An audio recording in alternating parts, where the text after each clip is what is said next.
Pickaxe. Hello, everyone, and welcome to YOMP.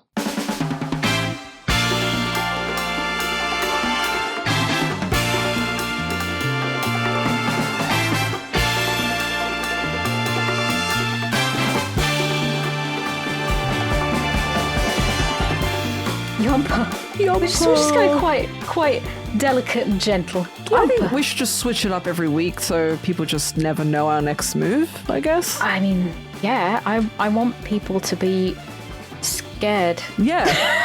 Yeah, are you going to get a loud yomp? Are you going to get a soft one? A demure one? A demure yomp. Yeah. But today, you got a demure yomp. Beautiful. But otherwise, welcome to the podcast. In this episode, I'm joined by none other than the wonderful Sophie. Hello, I'm Sophie, also known as Boo. And I'm joined, obviously, by G-Star Games. Whoa!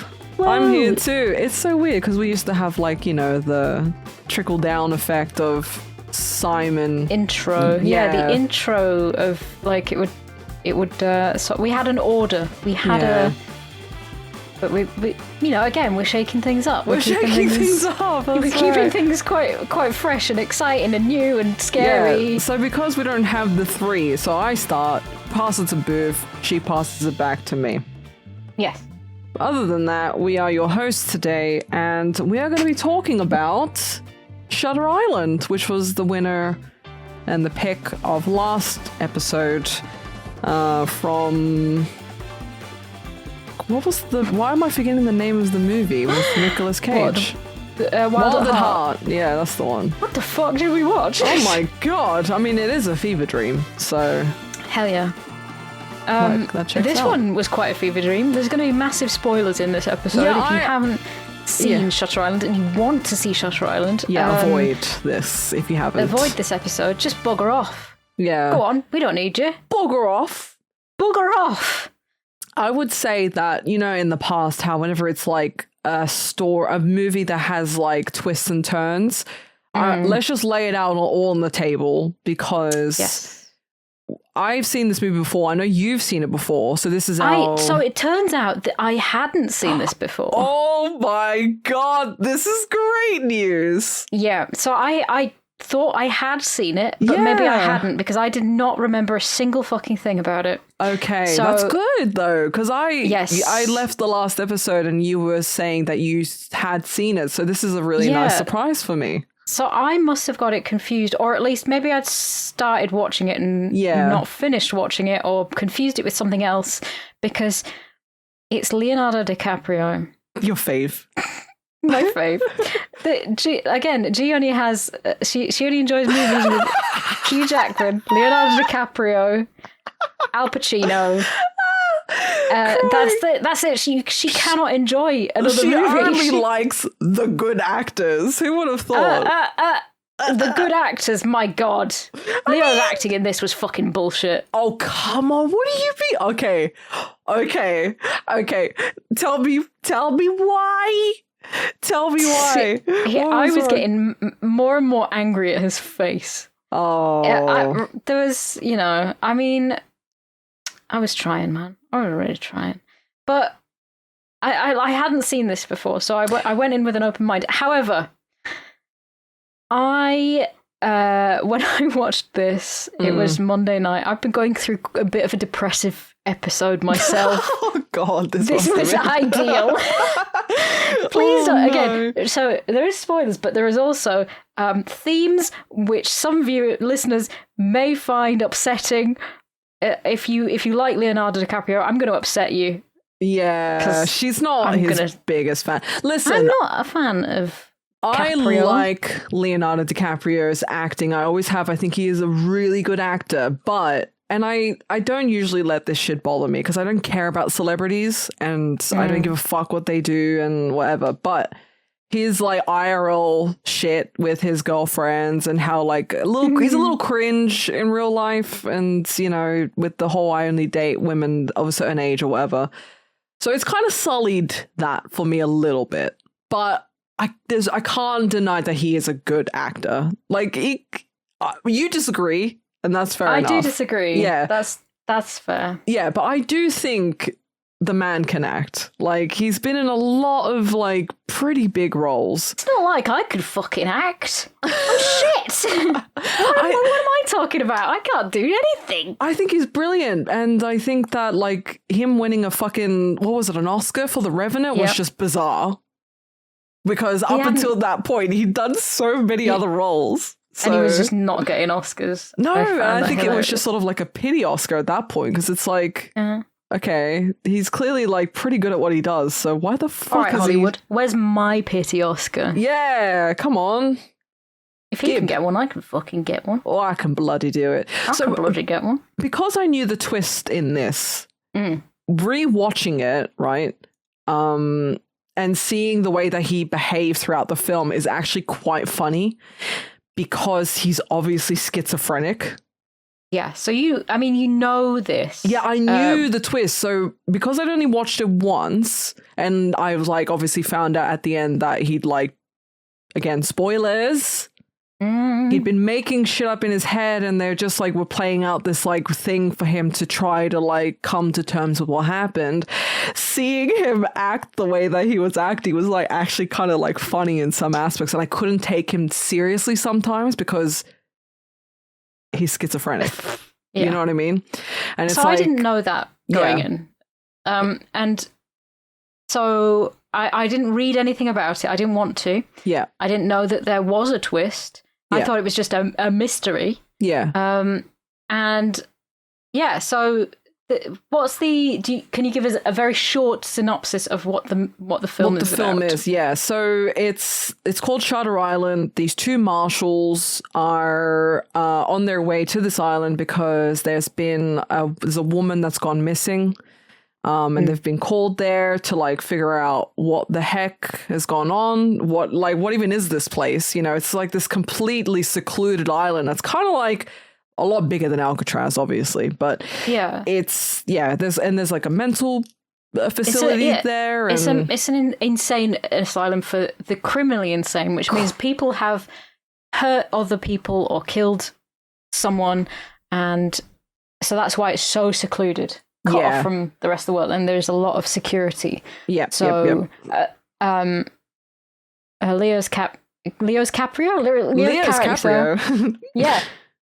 Which is Teddy. Yep, I've forgotten his surname. Well, that's also important because he clearly has multiple names, right? Because there are two marshals, Teddy Daniels, I forget his partner's name, but it's Mark Ruffalo. And they're investigating the disappearance of a patient in this asylum on Shutter Island. And,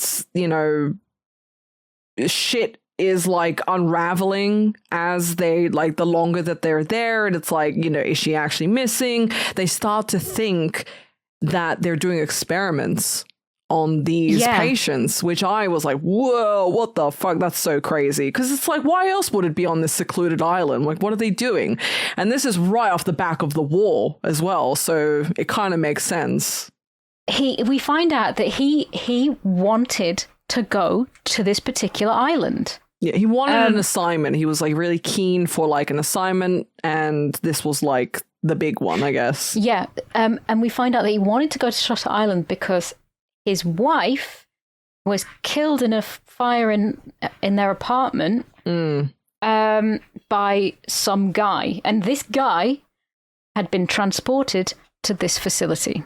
So it's like, he's trying to figure out where this guy is in order to basically, he says he doesn't want to kill him.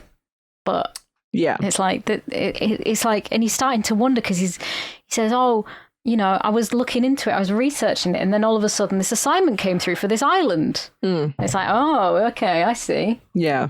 And so Mark Ruffalo's character is basically saying like, don't you think that's a bit strange? Don't you think that's a bit odd? Yeah, it's a bit coincidental. Yeah, like this seems a bit like too well lined up. Yeah. So Keith is absolutely on a fucking rampage. No! Oh, my son. Yeah, so there's all sorts of things going on at the same time to throw you.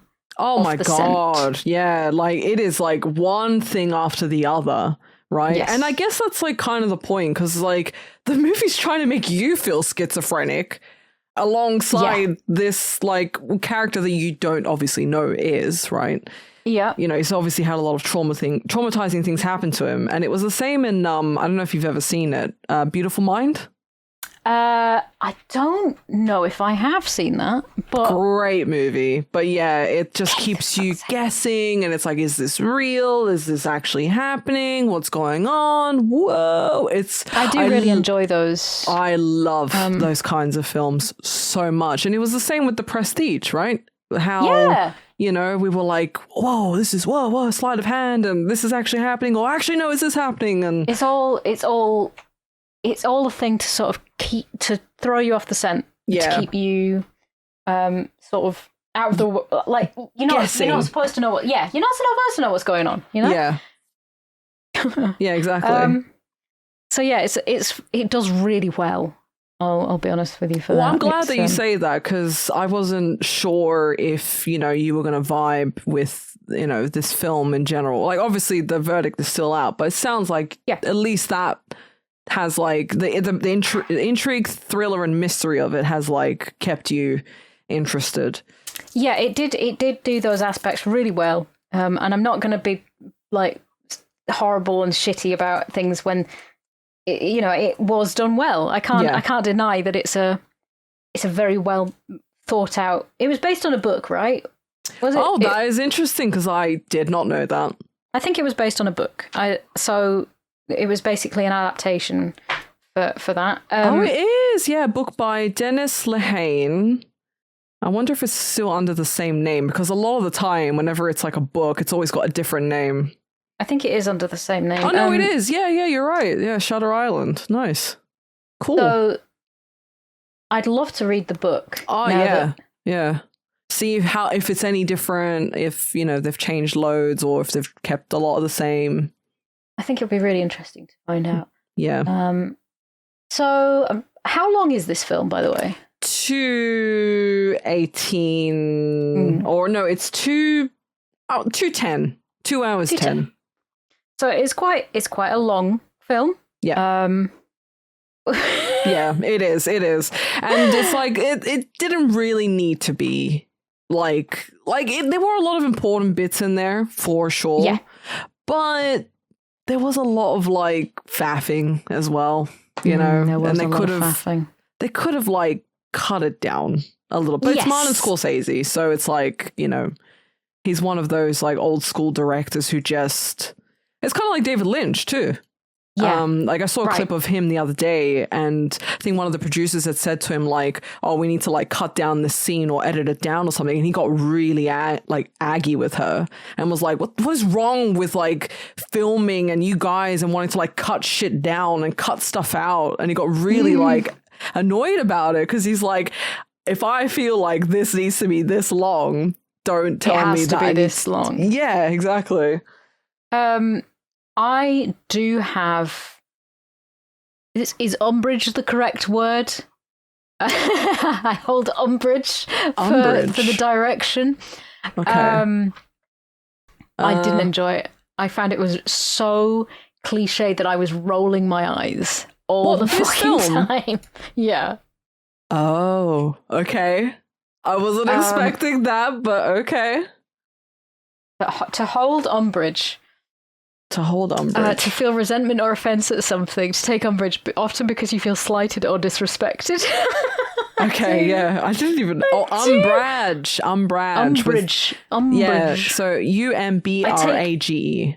I take umbrage at that. Okay. And because I was like... I felt it... This came out in 2010. I felt like it was so fucking cliche, even for the time. There was a lot of the flashbacks... where he's like he's looking around and it's like flash, and it's like, hey, you alright, boss? And he's like, yes, just a headache. And then it's like there's a bit where he's in a lake and he just goes, no, and the camera pans up from the top Oh, well, so it's really weird because obviously when you watch it the first time, right, you have no fucking idea what the hell is going on. But because I knew that he is actually a patient in this facility and they're just letting him play all this out, my perception of him and all the scenarios are clearly just like they're doing it to try to get him to snap out of the delusions. So all the interviews they do, all of the conversations he has with his quote unquote partner and the head of the facility and the nurses and all the help staff, and it's all nonsense because he is mentally ill. He used to be a marshal, which kind of makes it like semi-okay, because that's not completely made up, but in reality, he is just a mental patient at this facility, and it's all just made up for his own benefit because the whole point of this facility is that they want to try humane ways to try to help these patients to treat these patients, to treat them rather than just lock them up forever and subject them to a horrific lifestyle. So they've basically Teddy's the actual character Andrew.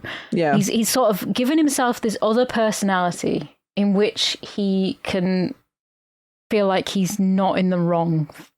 He has that's right. Yeah, had a lot of trauma, which meant that he's split into a different personality, and the facility is trying to help him figure this out on his own, and to try and help him figure out who he really is on his own and accept it for who he is, so that he can get back to sort of like being better again. Well, not being stuck in this delusion that he is a still US Marshal and that his wife was killed by a guy who burnt down the house or whatever. Yeah, and basically that he's gone to this island to find a woman, but he's also trying to uncover that they're doing mind experiments. Well, yeah, on the patients and transorbital lobotomies, which are also known as ice pick lobotomies. It's fucking barbaric stuff that they did. These are all real things, and of course there's a lot of a history of experimentation that the Nazis did during the Holocaust, which is why it's mentioned and why it holds such a prominent feature in this film. Although I didn't understand it, why they kept throwing it in there, because they could have mentioned throw you off, I guess, because he was like there at a camp where he on the dark hour, which is like the day that like what was it, Churchill, and it was like the ceasefire where they all agreed that at this hour it was all going to stop or whatever.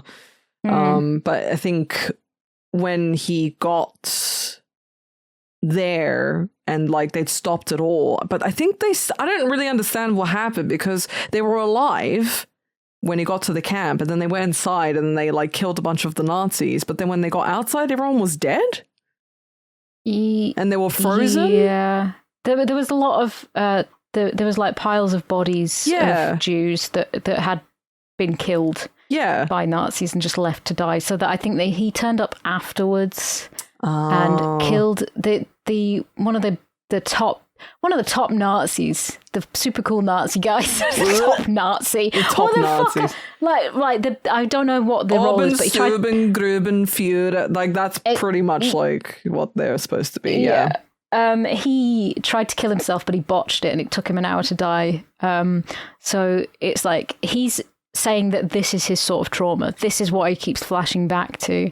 And it's like he's got the trauma of his wife dying, and he's also got the trauma of the Holocaust and he said, I don't want to kill anymore. He doesn't want to. He wants to avoid it.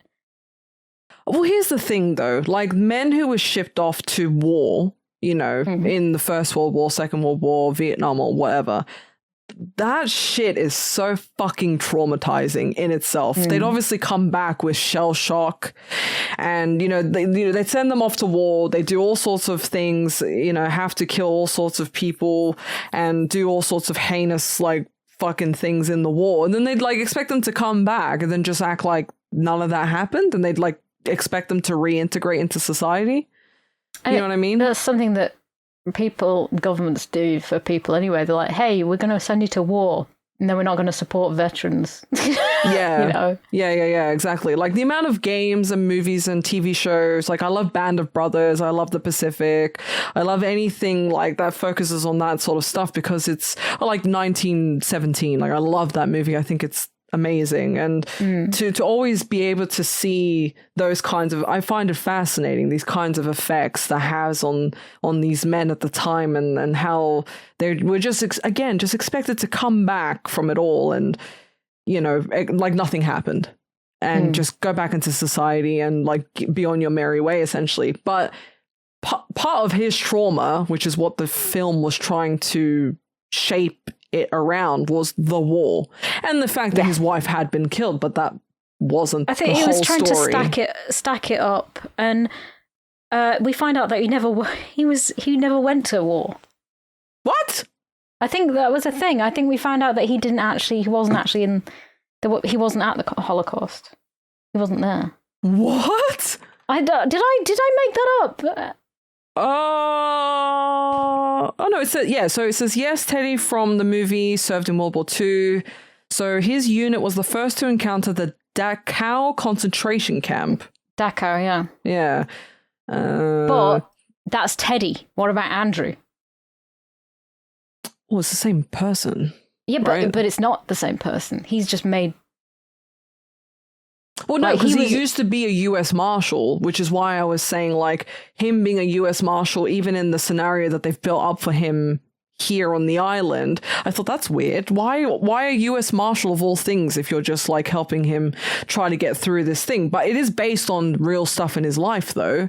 Like, it's rooted somewhere in the truth that he was in the war, that he was a U.S. Marshal, and that his wife was killed, but it's all kind of... The details are kind of blurry, right? But so what's your argument that Andrew, the original, to the real person, Andrew, I thought Andrew didn't actually. I didn't think he actually went to war. I thought that he didn't actually experience the Holocaust, that he wasn't there. Also, you think that the trauma from his wife dying... So you think he's had the split personality for a long time? No, I think because he has this whole other personality that he sort of thought that he'd gone to war, and he thought that his wife had burned down the apartment, and someone had burned it down and died. Right. And yeah, I thought that. Yeah. No. So that all happened, right? So like, maybe. He was in the war. Someone's gonna have to tell me what, because it's a long film to try and like piece together. So I think he's obviously got trauma from. Yeah. So I understand where you may have gotten confused, because did the stuff of his wife happen after he came back from the war, or did it happen before? But I think it was after. Well, no, I don't know whether he even went to war at all. I think he did. He definitely did, because I think that's part of his trauma. Like, the trauma of the war and what he saw and what he experienced. Did it make him drink? Is that what drove him to drink? Because he was an alcoholic and ignoring his wife's... Yeah, I think so. And that's what typically ended up happening with a lot of these veterans that came back from the war. It was like with Rambo, right? He was like a vagrant and just sort of a drifter, and, he didn't have a place in society, and they just expected them to come back. And that was his whole thing, right? And they were just sort of looked at as like undesirables because they serve their purpose. And now it's like, okay, I guess you can come back, and I guess you can come back into society. So, you know what I mean? So yeah, it says Teddy Daniels did, but I still don't know whether Andrew Ladis did. This is it. This is this is what. But they're the same person though. They're the same person, but just with different... he did. Yeah. Right. Okay, no, I googled it. Did Andrew Ladis go to war? Yeah. Private Andrew Ladis was a soldier. Yeah. And then after the war, he became a US Marshal and he lived with his wife and 3 children. Yep. So I think the trauma from the war obviously started all of his traumatic, deep-rooted stuff, right? And then... Okay, I was just confused because there's so many things. Okay, I was trying to differentiate between... Because I didn't know whether this was an entire... Oh, you think if he'd made it up, like, I served in the war and, like he'd made up maybe other stuff. Maybe he'd, heard stories from his buddy about this kind of stuff and, thought that was him, maybe. Because the movie does do that. It kind of keeps just throwing this shit out there, right? And it's like, is it this? Is it this? Or it could be this. But then, obviously, in the end, you find out that, But I don't know whether to believe... I didn't know what to believe at that stage. Sorry. That was my point. I wasn't sure what I was believing. That's completely fair because I'm more confident about it because I've seen it twice now, right? So I knew quite a few things about it before even rewatching it. So I knew key points, right? And then upon rewatch, I'm thinking... Yeah, no, this stuff is the made up stuff. This is the stuff that he's imagined, and this stuff is the real stuff. And yeah, so I had a bit of a slightly easier time with it because of the stuff that I knew. But for somebody watching this the first time, I can understand why it can be confusing. I was like, what the fuck is going on? So there are so many different things that are happening. Yeah. And I was totally up for a little mystery thingy. So I was like, yeah, okay. So we find out Teddy's on this. He's on a boat to Shutter Island. There's a storm coming. Yeah. So they need to get to Shutter Island. He's very seasick. And he's talking to his friend. Well, he's not his friend. He's just met him. It's another marshal. New partner. Yeah. This is their first assignment. Edward. Who's played by Mark Ruffalo, and there's a bit that it's poignant now because he can't find his cigarettes, so his partner offers him one. Throughout this film, he's never smoking his own cigarettes, which is a thing that is mentioned later. Yeah, so I didn't really I tried to put the pieces together about that kind of stuff with the smoking, but I couldn't really figure out why it's supposed to be important. So they were putting the drugs into his cigarettes, into his food, into everything. Stop! Oh so my God! She actually said that the lady that he meets, that he finds, she's like, "Oh, you didn't eat the food, did you?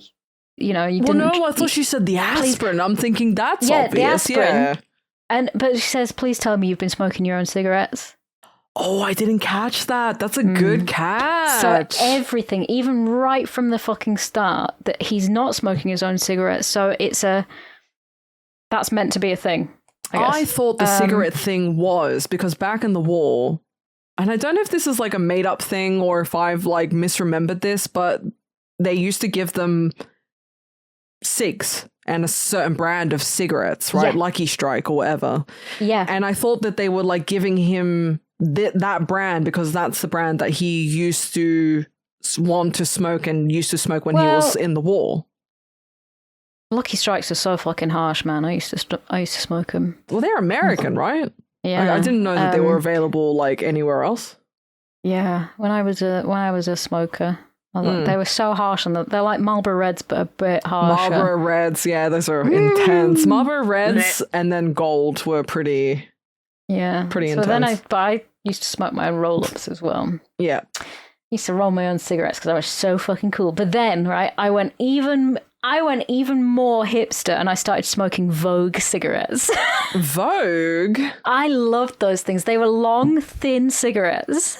Oh, okay. They tasted very nice. They were in a really posh little packet. Man, I love smoking. It was so cool. Well, I used to, but then I found, I mean, obviously I don't anymore, don't condone it, whatever. But I must have quit like 10 years ago now. Yeah, it's been a long time. But I liked the licorice paper because I used to roll as well, and I liked the licorice paper. I loved those. Yeah. Like, I used to get the cherry ones, and they were like a swirly pattern on them. Yeah. And I tried to smoke cherry tobacco, and it was fucking disgusting, man. God, cherry tobacco, that must be intense. But yeah, so that's why I thought the whole like cigarette thing was like, because their clothes got wet and they were like, oh, everything's wet, here are some cigs. Yeah, so they basically were giving him I didn't realize. In inverted commas, I'm doing the air quotes, the doped cigarettes. There's like I forget the name of the drug, because even when they told him, he was like, the what? Is it chlorpromazine? Something like that, yeah. Something like that. Yeah, so it's an antipsychotic. Yeah. Well, that's what I thought that they were doing. They were like, oh, look at these cigarettes. You remember these cigarettes? You were in the war, and these are the cigs you used to smoke. But yeah, no, that makes more sense. Well, I mean, yeah, but it's an idea that they put into his head at a point in time. So basically, they arrive on this island and they make them give their guns up. Yeah. And there's a lot of security as well. There's a lot of security. And they're making, he's like fighting them, but he does relent eventually. And they say, there's this woman missing, and we're gonna you're gonna have to investigate it, because there's no way that she's got off this island. We see him hallucinating, and I think it's his wife. And he was also having nightmares about his wife. And I'm thinking, like his wife is like his spirit guide, right? And she's going to help him figure this mystery out. That's basically where my head's going at the time. Yeah. And it sort of almost does go that way. We're shown around this woman's room. And it's a completely empty room. He sees that they're given 2 pairs of shoes. However, she's not left. She's not wearing either pair of shoes. She's gone barefoot. He finds a little note under the bed. I've forgotten what it says. Yeah, under a tile, under the bed. It's like, how the fuck did you know to look there? Or like, I get, you're a US Marshal, so maybe they knew to like that. He's very thorough. He's very thorough. But the note said, the law for who is 67. Yeah. And I'm thinking, oh, good, we've got more. We've got a riddle. I'm going to treat this as if, like, obviously, like, everyone knows the twist. Everyone knows, blah, blah, blah. But, yeah, I'm interested in hearing, like, your... This was my initial thoughts on it. I was thinking, this is going to be like a proper riddly murder mystery. Yeah. And his wife's going to be guiding him through all of this. He's going to find out, like... He's going to find this woman, and it's going to be the spitting image of his dead wife, and there's going to be all sorts going on. Yeah. And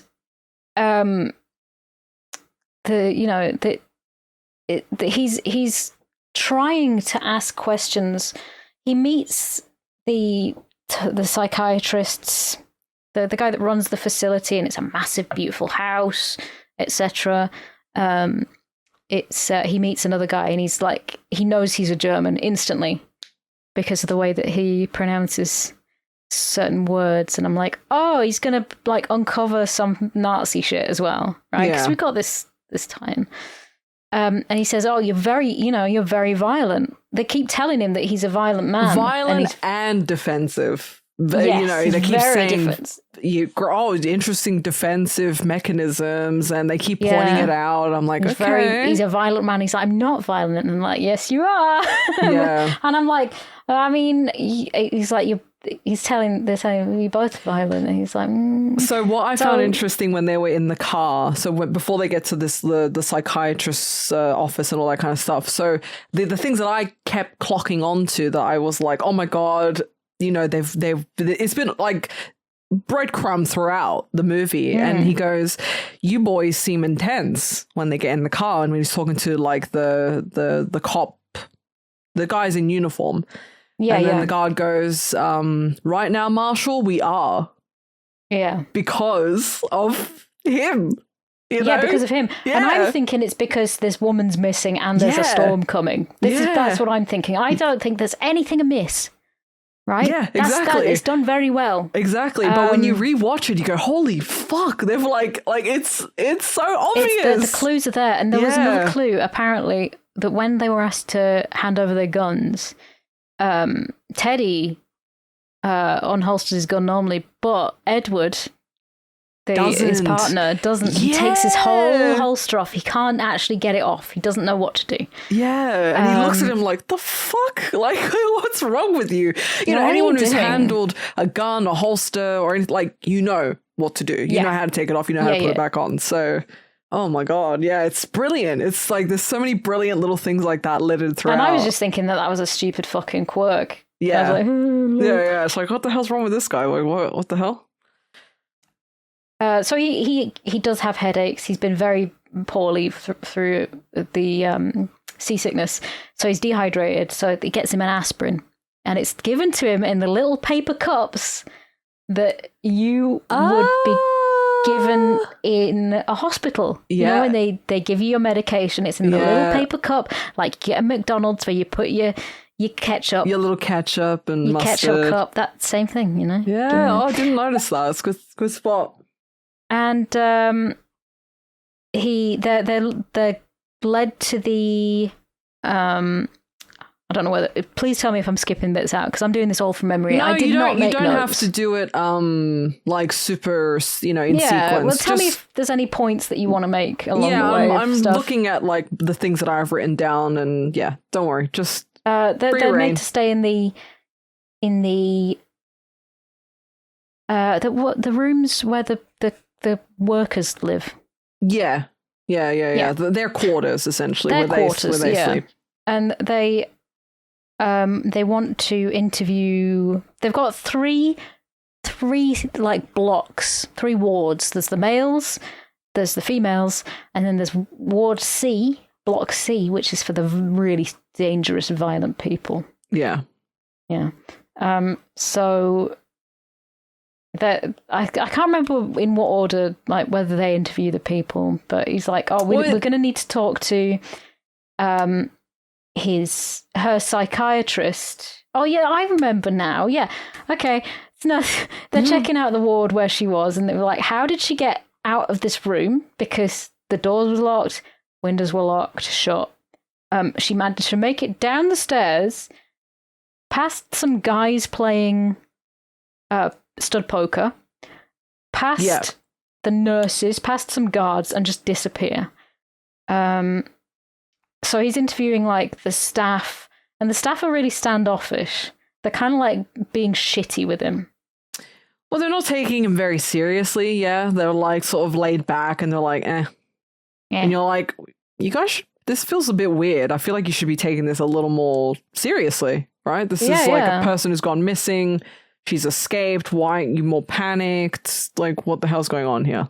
Yeah. And he asks, like, one of the nurses that runs the group therapy, like, was anything unusual about it? And she was like, there's nothing normal here. And he's like, okay, well, what about anything that she said or did that was different? And we realize now that it was very hard for these people to come up with stuff because she wasn't actually a real person. Well, yeah, exactly. So I'm thinking, like, this stuff that they're saying, where is this all coming from? Yeah. You know what I mean? Like, are they really all just making this shit up? Obviously, when you know what you know. Yeah. Yeah. And that's why he's finding it so hard to make any sense out of it, because it didn't actually happen. Yeah. And like the guy at the back, that he's like, who was on guard? And the guy like shyly puts his hand up and he's like, well, I went to the bathroom. And they're like, fucking hell, you went to the bathroom? Yeah, it's your fault. You broke protocol or whatever. Yeah. But also, if you notice, like, whenever there's like, you know, like when he's talking to the staff and when he's talking to like the head of the facility and stuff like that, like Ben Kingsley's character is more often than not present. in those situations. And it's like, yeah, that's normal because he's in charge of the facility and whatever. And it's like, of course he's going to be there. But then you see him taking notes. Yeah. And you're like, why is he taking notes? That's weird. Yeah, because ordinarily you wouldn't be taking notes. And you know, why would you? He invites them over to his house. This is when he's talking. He invites them and he's like, and then we can talk. And he's like, but we are talking. Yeah. So it's kind of like it's an ongoing thing. He gets pretty pissed off at the house for some fucking reason. Because they're accusing him of being violent, and they're saying, well, you know, it's no big deal. Like, they're saying she's probably already dead, you know? Like, yeah, pretty much. Like, what other explanation is there? She's got no shoes. It's an island. Where could she have gone? She has to be dead. Like, because the island's huge, and she could have like fell in the water. It's got steep cliff faces, loads of rocks. There's this storm coming.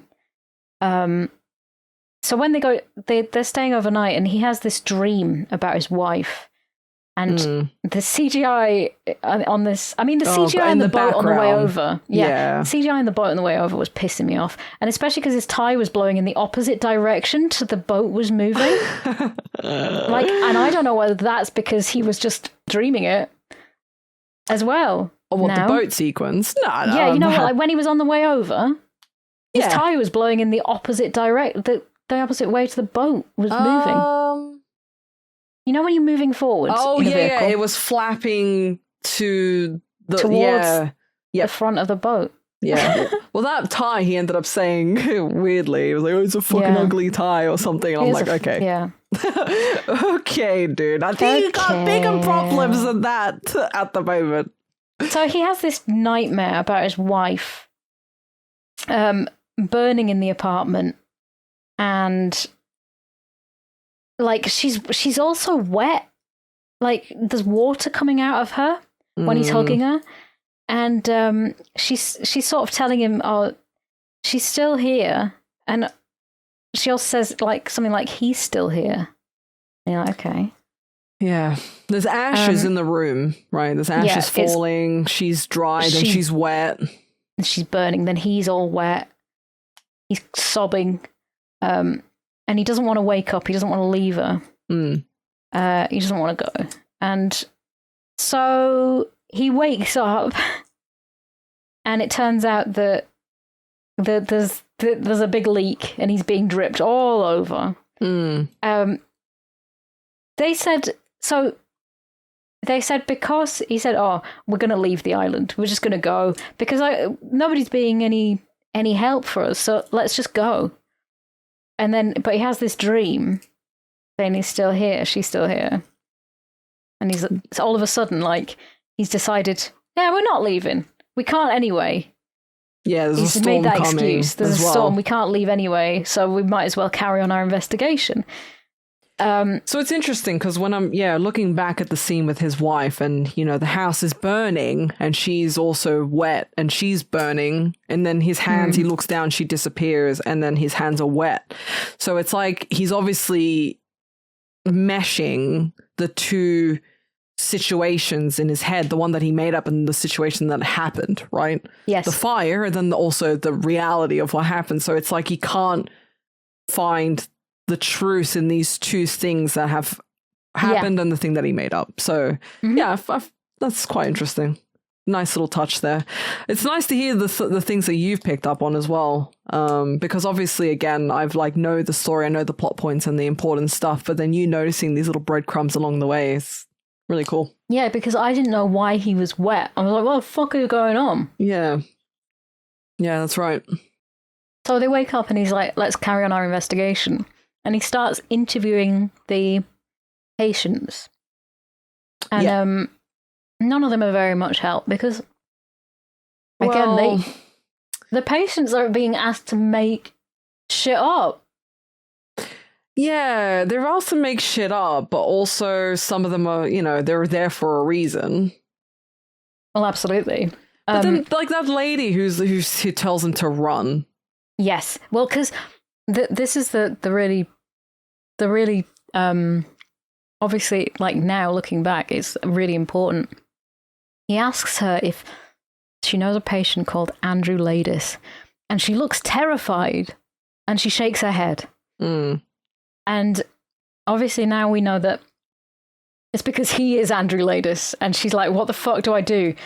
And she asks for a glass of water, so Edward goes to get her it, which is the partner. Yeah. Which is kind of weird because it's like, why is he going to get it? Why aren't the staff going to get it? Yeah. And she grabs his notebook and writes "run." I thought that was weird though. It's like, why would you write that? Yeah.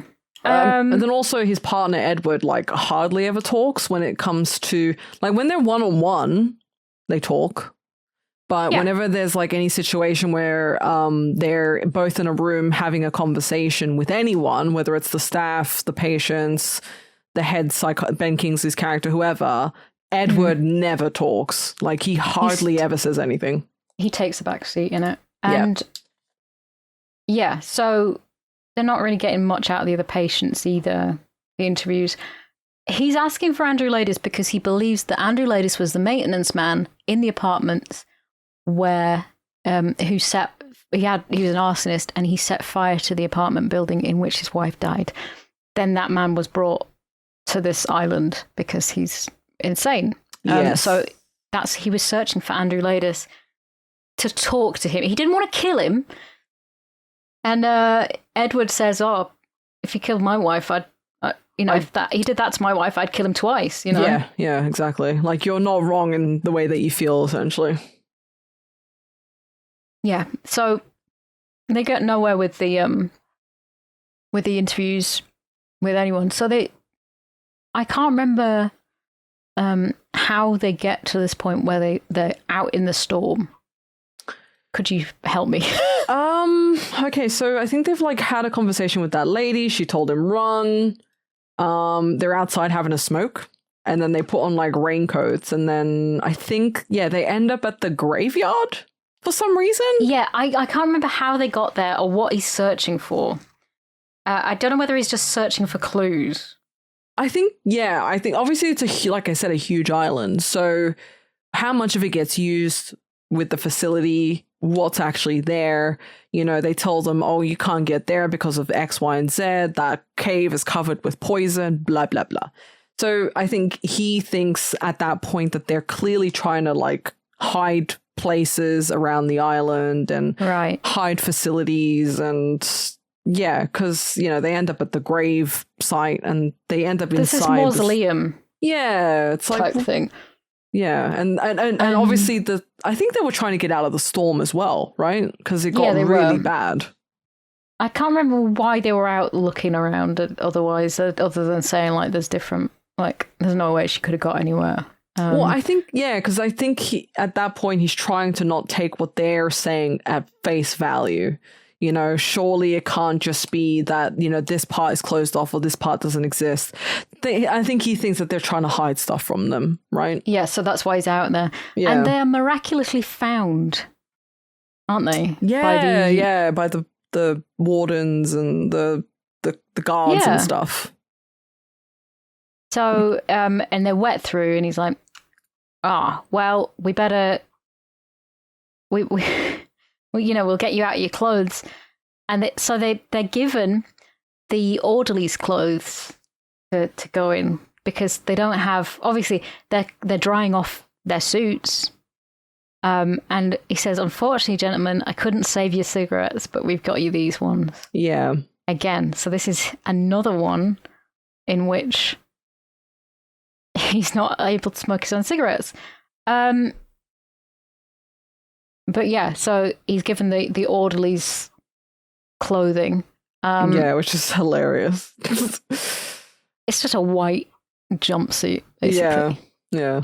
Well, I just find it funny because it's like, here's our cigarettes, here's our clothes, here's all of these things that it's like, these things should be familiar to you. Yeah. These things should be very familiar to you, right?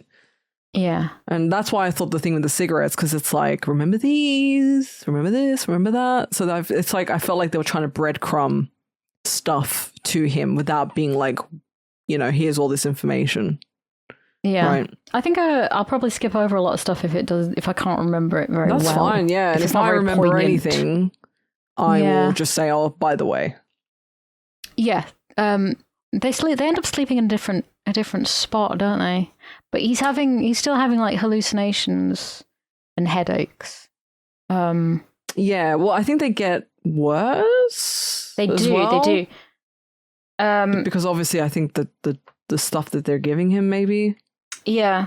But he has a really bad migraine in the office of the. They're all in a meeting. The staff. Yeah. And he walks in and he says something. I can't remember what. He interrupts everybody. Yeah. I can't remember what he says. I don't remember. But then he has a really bad migraine and vomiting, and he's photosensitive, and they're like, "Oh, it's a migraine. Here, take some of these. It'll help you feel better." Gives him the pills, gives him water, and they get him to bed.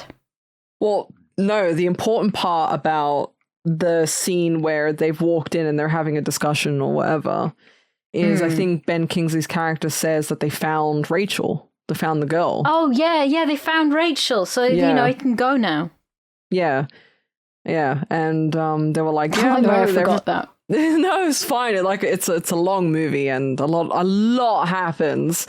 And especially when it's a movie where it's like they've shoehorned stuff in to try to misdirect you. Like, is this real? Is this actually happening? Is this not happening? Or is it in their head? It kind of gets hard to keep track of that kind of stuff. Yeah. But yeah, they found her and she's on her bed and she's kind of shocked looking and a bit like taken aback. And there's like, she wasn't wearing shoes, but her feet looked fine. Like they didn't look like cut up or anything like that. So that's kind of weird as well, So basically her thing is she's in the facility. She believes she still lives at home. She believes everybody is the staff around her, like delivery men, postmen, plumbers, electricians. Because she drowned her 3 children in the lake behind the house and put them at the dinner table and was acting like nothing was wrong. Yeah. So that's why she's there. She lost her mind and killed her children. Yeah. So they used her as a vehicle to say, like, okay, I know your wife did this. Well, you don't know that at the time, but obviously your wife did this. But here's a reality in which we've put this same story, but into a person who's still alive. And like, how does that make you feel that this woman did this? He's like having to face that, even though obviously he doesn't clock on, right? But yeah, I found he doesn't recognize that this is the situation. Yeah. But he's lived that. He literally lived that, but nothing. And she then recognizes him as her husband who died in the war. Now, we know that she's acting now looking back, but we think for a moment that she's having some kind of break, and she says, "How could you leave me? I've been so lonely." And she's talking to Leonardo DiCaprio like he's the husband, and he's looking really weirded out. Like I think looking back, I think something might be breaking through. I don't know. I mean, maybe a little bit, but I think, maybe subconsciously. And she's giving him like a really intimate hug and she's really upset and he's like holding her, consoling her. And it did feel really intimate. And it did feel like he felt for her, right? Because I think anyone in that situation who doesn't know that other person who's acting like that, like, you'd console them. But he was like really, really consoling her. And I felt like the emotion there. You know what I mean? Yeah. And he was looking at her like he was trying to recognize her. So he's this is when he goes back to bed. She lashes out at him. She's like, who are you? And she's obviously having her manic episodes and he's sort of like taken aback by that, like, what the fuck. Like shouting, "Who are you?" Yeah, at this person, which is like, probably now. what he does, right? It's probably what he does to the staff and to everyone around him who tries to help him. Well, what I'm thinking is she's shouting like, "Who are you?" trying to snap him out of his Teddy persona. Oh, yeah. Interesting. Like giving him a quick whiplash sort of situation where it's a very emotional, very tender connection that they've got, and then suddenly kicking off and shouting, "Who are you?" at him. Yeah. So he has this nightmare. Again, I can't remember what exactly. Oh, it's about Andrew Ladis, isn't it? Well, so you mean after the whole encounter with the girl, with Rachel? Yeah. Tell me more. Well, no, so they end up in Ben Kingsley's office, and you can see that Teddy's having those the flashes, right? Like he's getting migraines and it's flashing, and it's getting worse for him. And I kind of like the actual physical representation of that, because obviously they can act that out, right? And you'd be like, whoa, what are they experiencing? But like the actual flashes were happening on screen. And that's what he was experiencing. And I was like, holy shit. Yeah. And I think they gave him, more medication, thinking it's like aspirin or whatever. It's getting really bad for him. And then he slips into that, a nightmare sequence where he's out in the snow and he's looking at over the dead bodies. Yes. So that's it. He has a flashback, and there's a little girl that he keeps seeing. There's a family, basically, a woman and 3 children. And there's a little girl that she keeps saying, "Why didn't you help me? Why didn't you save me?" Yeah. And you're thinking, this is the fucking Holocaust. There was nothing he could have done at that point in time, right? Yeah. Surely. Yeah. And it's scary seeing. I'm sure, but like the soldiers do feel some sort of guilt around that in some way, because it's like, they were boots on the ground and they were there and they could have helped them and saved them and whatever, even though obviously it's out of their control. 100%. But I'm sure that's still something that made him and made a lot of soldiers feel guilty. So it was a plausible thing in the back of his psyche to make him feel guilty about not saving those kids. Yeah, I mean, you would feel guilty. It's like, why couldn't I have got there sooner? Why couldn't I have saved these people, these children? Right. Like, this is not fair. Because there's a lot when he's like dreaming about seeing all the faces of the people at Dachau behind the fencing. They're all emaciated. They've had their heads shaved. They're it's like they're near death, and so obviously there's a lot of guilt there that he's. But it's this girl that keeps coming back in his dreams, in his nightmares, that he can't save them. Mm-hmm. That's right. And then it flashes over to like another sequence where he's in the psychiatrist's office, Ben Kingsley's office, and there's like a guy there who has like a big scar on his face, and he's like blind in one eye. And he's like smoking and he's having like a chat. And then that character, or the Rachel woman that he met, he's now having nightmares about her.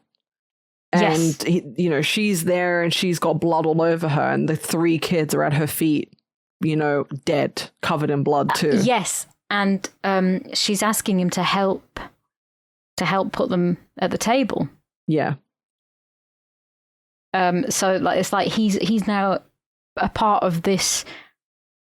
It's like it's almost. I mean, now we know that it's his memories sort of breaking through again. But you're thinking, he's been very affected by meeting this Rachel person, and obviously there's Andrew Ladis, this person that burned down the apartment that he really has to find, and he thinks he's got to be in Ward C.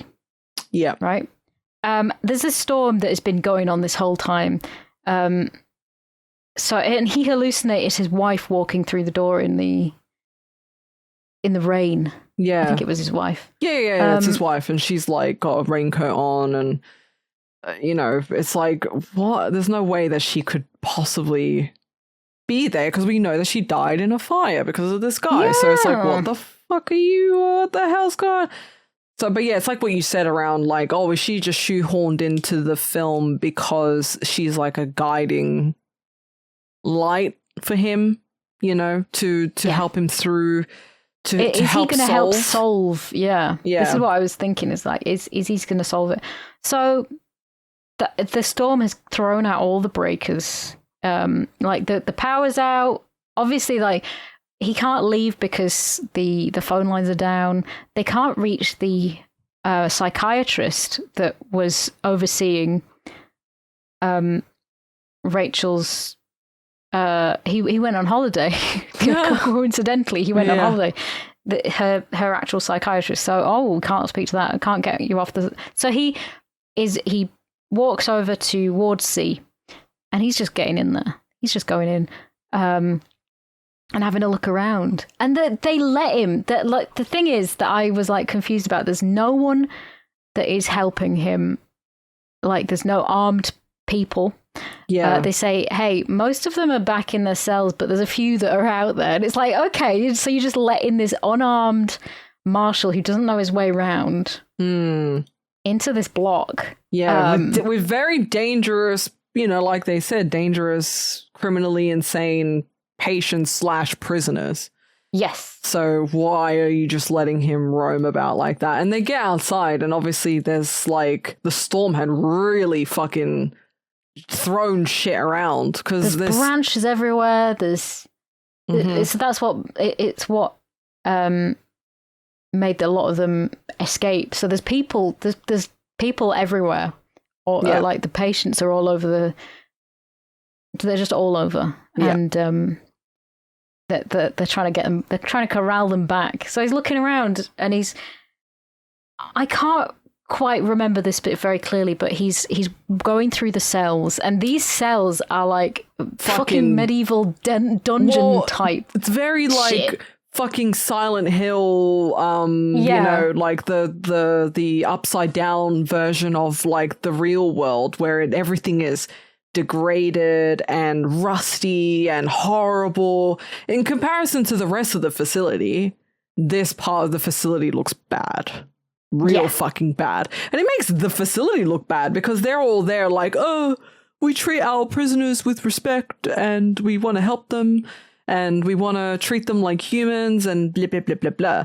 And we're thinking, because I think he's still very much on the fact that they're doing experiments on them, right? Because that's still a very big plot point. He's convinced that these particular patients are the ones that they're sort of like geared up to. Nobody gives a fuck about them. They've done so many like horrendous things in their own life. They're on this secluded island, and clearly and obviously, especially if you've put like a German doctor there as well, you're like, oh, they're definitely doing, you know, experiments on them. Evil. I mean, Ben Kingsley's character didn't help in the fact that he had those paintings on the wall.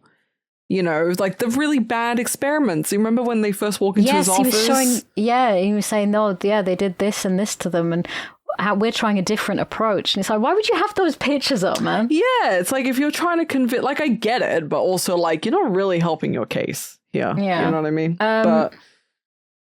But he finally gets to the end of the cells, right? Sorry to cut you off, but do you remember the scene where he's like, where there's like guys roaming around with their cocks out? Yeah, that was this bit. Oh, this bit. Okay, yeah. So why are they? Is that a hallucination? I don't know. I hallucinate men with the cocks out all the time. little floppy willies everywhere. Oh, but there's loads of them in one cell as well. But that's what I mean. It's like, are they actually doing this, or is he's lighting matches to look at them to see how they react to the fire as well. Yeah. Oh it's also dark in there too, but it's very dark. You're right. Yeah. And they're going for him, some of them. They're like, but other ones are just sort of they're zombified, and you're thinking, oh, have they been lobotomized? Because that's basically what happens. And he gets to the end cell. This guy does not have his cock out, and this is supposedly Andrew Ladis, I think. Yeah, I think so. I think you're right. Yeah. Playing the part of Yes. Andrew Laidus, Yes. the arsonist, and he's like, "Oh, your match is about to burn out." Like he can tell without looking that his match is about to burn out. That's quite weird, isn't it? That is weird. I can't really remember what was said in this bit. I don't remember either, because, like, as much as I do love this film and I find it interesting, there were some points where I was, like, kind of... But I think I had a really busy day yesterday, so I was, like, zoning in and out a little bit. But I think he was just like, yeah, is it you? Or, you know, did you do this? The usual spiel of, like, whenever somebody, the hero, comes face to face with the supposed... baddie of the story. I can't remember what was said, why it was said. But did I even like write notes about this? Don't think I did. Nah. I don't think I did. But I think he said you did this to me, as in like the Teddy, because his face was fucked up. Like he was he was cut up. There was fucking bones sticking out, and like he did not look well. And like somebody clearly had done that to him, or he either did it to himself. But he, and I can't remember whether this is before or after, but he has jumped. I think this bit comes after the fact that he was jumped by a crazed patient and he beats the shit out of him. Yep. Well, there you go. Yeah. So he's like having this confrontation, but like, yeah, I don't remember, which is a shame. And he's like, why, like the, Edward runs off to get help, I think. Yeah, because he's not here the whole time, right? Yeah, so I think this happened before. So he runs off to get help, where he's beaten the shit out of this patient, and he doesn't. You notice that he doesn't join in helping. You know, he's because he's not really a marshal. And they're all really mad at him, like, why did you fucking do that, you dickhead? Yeah.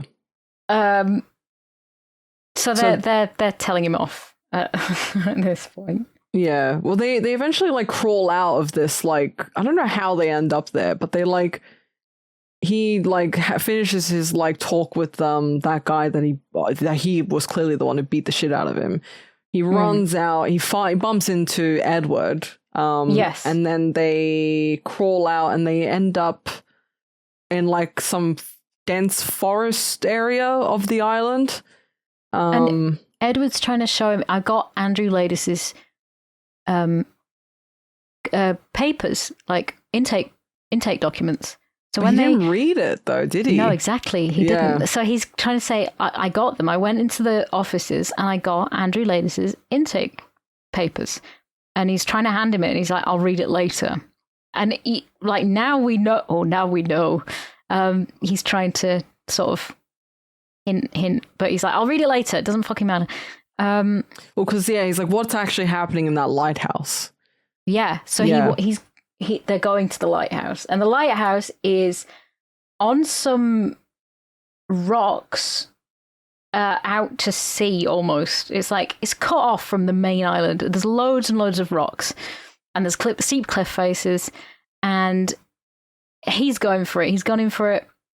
And he looks over the edge of the cliffs and he sees Edward's body. He's fallen off the cliff. And he's like, oh, fuck. And so he's trying to get down to him because he thinks his mate's fallen off the fucking cliff and died. Yeah. But he's not there when he gets down to the bottom. He's like, oh, okay. Yeah. So there's he's starting to think either he's been drugged. Well, there's also I don't think there was Edward. Oh no, it was Edward. No, first there was the cigarette and then Edward. Yeah, that's right. I mixed them up. So he sees a cig, he sees smoke, and he's like, okay, what the fuck is that? And then he gets further down, and then he sees Edward face down on the rocks. Then he climbs all the way down, and he's not there, like you said. but he sees a cave. Oh, the cave that they said The cave. It's the cave that they said that couldn't be reached because there's like it's covered in poison of some sort, right? Poison ivy. Yeah. Because like when they were having a brief look over the island, he says, "Oh, what about would she be hiding in that cave?" And they say, no way. Well, she's got no shoes on, She's and got no shoes. if it's covered in, which it did look like. It was, I mean, there was rats everywhere as well. Yeah, oh, God, I forgot the rats. Yeah. I love the rats. I was like, I was so what? into the rats. You're so weird.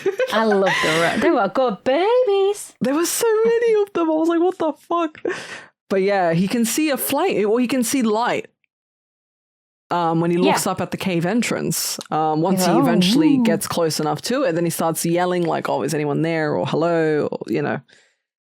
Then he makes his way into the cave, and then he can see a woman wearing a patient dress, but it looks like she's worn it for a bit, and he's like, trying to have a conversation with her, essentially, like, who are you? What's going on? How did you get here? Are you Rachel? She has a knife as well. Yes, and she's like, I'm holding on to this. Now we know why, obviously, as well. Well, she's not real. You know that, right? Like she's not. She's completely made not up. real. Well, because they tried to when they say that they found that Rachel woman, I don't think he believes that that's her. So he's like, clearly there's something going on near that lighthouse, or and then his brain leads him down to this cave that they never thought, or they never actually physically went to. So, but he's made this woman up. She's not real. She's completely just a figment of his imagination. Because she says, they'll never find me. I mean, you're going to lead people here, but I'll be gone. I change my hiding place all the time. They'll never catch me. They'll never catch me. And she starts to tell him that, like, they're experimenting on them. Yeah, she's saying, you tell me you're smoking your own cigarettes, the aspirin, the food, as soon as you got on this island. There's no way you're leaving. They're experimenting on everyone, and you're the next thing. Yeah. So she's feeding into his paranoia that this is all a thing. Yeah. She's telling them about lobotomies. They take broken people and they condition them and they experiment on them, and yeah. Yeah, because people don't care that they're gone. So she was a doctor, he says. Yeah. She was one of the psychiatrists, right? Yeah, and then they started experimenting on her, I think. Yep, you're right. Yeah, that's what happened. So then he's like, oh, I'm going to make it to that lighthouse. That's right. Hold on. So she was a person of like good standing in society or whatever, and she's like, it doesn't matter who you were. Even if you come from a good family, good background, whatever, it doesn't matter. Like, they will still find a way to like snuff out your reputation and make you look like a horrendous person. Yeah, because if you're dubbed as crazy and you say, I'm not crazy, it just makes you sound crazier. Well, exactly. Yeah, that's a good point. Yeah, so that's what she says. It's like, there's no convincing people otherwise. Once you're dubbed as crazy, there's no way that you can come back from that. I did like this encounter, actually, because I felt like, the encounter with this Rachel woman, I felt more engaged in this because I wasn't sure about, like, with the previous one, I was like, okay, but then this one like had me latched on because it felt like it like was giving actual proper information, whereas the other one felt a little bit more unhinged. Yeah, we were getting some proper information through this. Yeah, and so it's like we feel like we've learned everything, and she's explaining. She explains to him that he's trembling and he's got headaches and stuff. That it's the withdrawals from the chlorpromazine. I think basically. Yeah. Yes. So they're there for the night. There's a fire or whatever. He's gone to sleep. She woke him up. It's basically they're trying to develop mind control. And she's a former psychiatrist who she discovered the experiments to develop mind control, and then she was forcibly committed. So they're going to use his trauma. They're going to say, hey, you went through so much trauma in the war that you had a psychotic break, and that will also mean that he's also committed. So basically that, like, this is where things start getting very, very muddy. Mm-hmm. Yeah. And yeah, so he like climbs out, gets to the top of the, mountain, ends up near... He goes back to the... Did you notice the setting, by the way? I don't know if it's important or what the hell it means, but like there's, he's in the forest, but there's like a whole bunch of houses that are like run down and like not lived in and stuff. Well, that's where the guy who's like the head warden or whatever finds him in the car. Up. Yeah. So it's like... I didn't notice. Did people used to live here? Or it's like... It just adds to the mystery of like... There's a lot... Yeah, this island's massive and apparently like a lot of it's derelict. And this guy's saying like, oh, it's this is all that God's given us and blah, blah, blah. They go back to the violent thing as well. Yeah.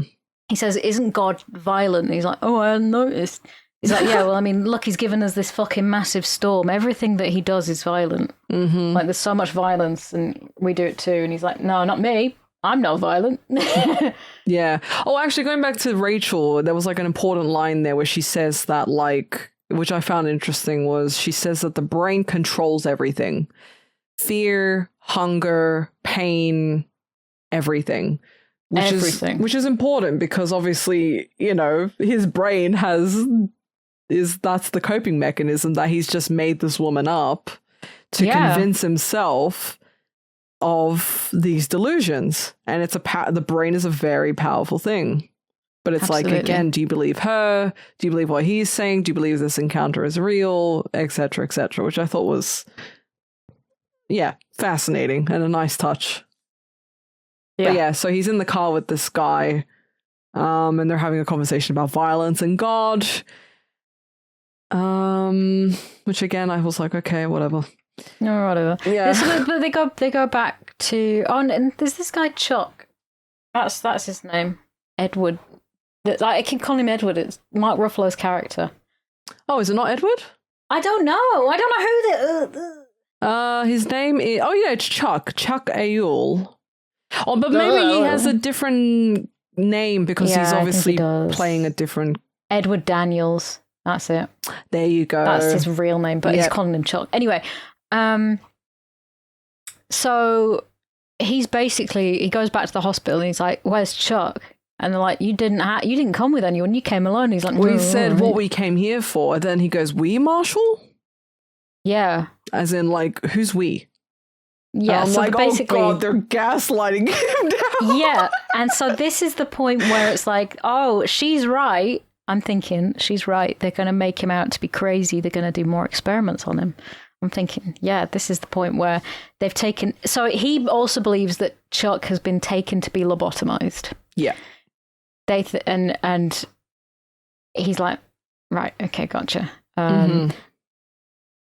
He runs into the other doctor who wants to sedate him. He's carrying a needle. Yeah. So I think he goes for a shower. They're taking away his clothes, or they took away his clothes that he originally came in because he's like, oh, that's it. Fucking, I'm leaving. I need to get out of here.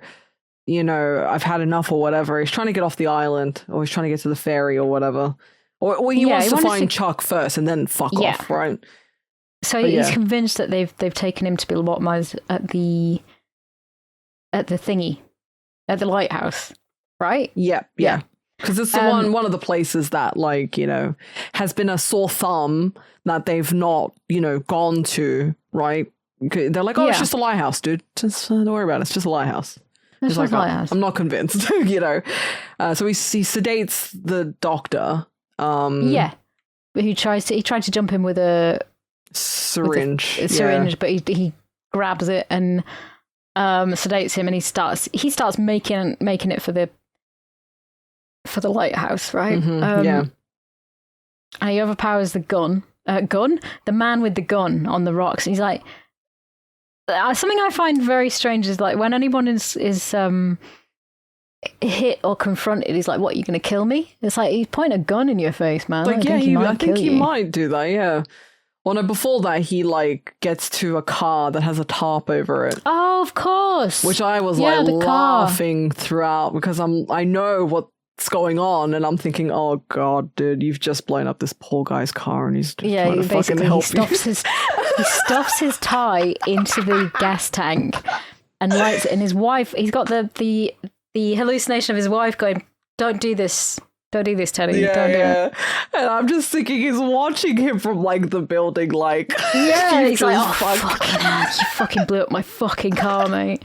Like, imagine watching him and not running out and going, "Hey, what are you doing? Whoa, whoa, whoa!" Nobody's stopping this man from blowing up a car because we know the truth that he's just genuinely trying to help him. But I just picture Ben Kingsley at the window, like longingly putting his crying. Like with the tears running down his face, going, "Oh my god, no!" He's like, "This is the price of trying to be good. I'm trying to do things the right way." Oh, just lobotomize him. Yeah, but he blows up my fucking car. He fucking blows up the car. His wife is telling him, talking to him, and then she's holding hands with this little girl. Yeah, they keep seeing the one that he saw at Auschwitz, Dachau. Yeah, she's got like brown clothes on that so this is the weird part. I think this girl is the same girl, but her clothes also keep changing because I think the clothes keep changing because in that other scene where she says, "Why didn't you save me?" or whatever, her clothes were like fresher and cleaner and whiter. Whereas in this scene, her clothes are more brown and look like they've been worn and they've got a different like color tone to them. So again, he's meshing those two realities of there's drowning kid, but also the clothes that they would wear in the camps and stuff. Yeah. So there's a lot of like muddled stuff going on, but she's saying, "Don't do it. Come on." And why didn't you say? And then, but anyway, the car blows up. Yeah. He's off. As a distraction. And he is off to find Chuck in the lighthouse. He's determined. So then he fights the guard. He overpowers the guard. Swims across this lighthouse and he overpowers the guard. And there's loads of stairs. And this bit of camera work pissed me off. After he takes the gun from the guard. Yeah, and he runs up the stairs in the lighthouse. Okay. Oh, and you're watching him go up the stairs, right? You're watching him go up the stairs, and the camera is like on the outside of the lighthouse, right? The inside, but the outside of the staircase or something. Yeah, it's like circling as he's running up the stairs, and it annoys me because it looks like he's just running in place because either they've got the staircase to like spin.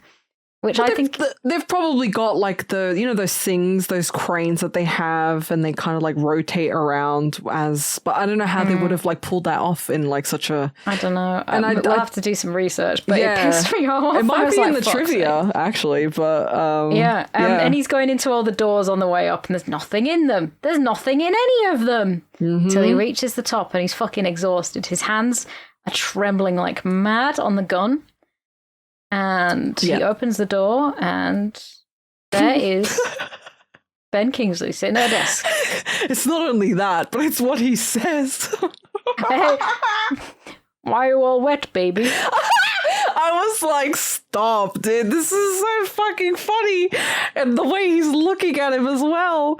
You've got him. And I'm like, what the fuck? Is this actually that guy? Is it? Because that's what his wife would say. Like, they call each other baby. Yeah, but you've just got Ben Kingsley sitting awkwardly side-eyeing him. And he's like, why are you all wet, baby? With his British accent. Yeah. Why all wet, baby? I was laughing so much. But, like, if I hadn't seen the film, you'd be like, what? Well, yeah, I was like, what? Okay. I was thinking, right, so he's hallucinating the words, or is he hallucinating him altogether?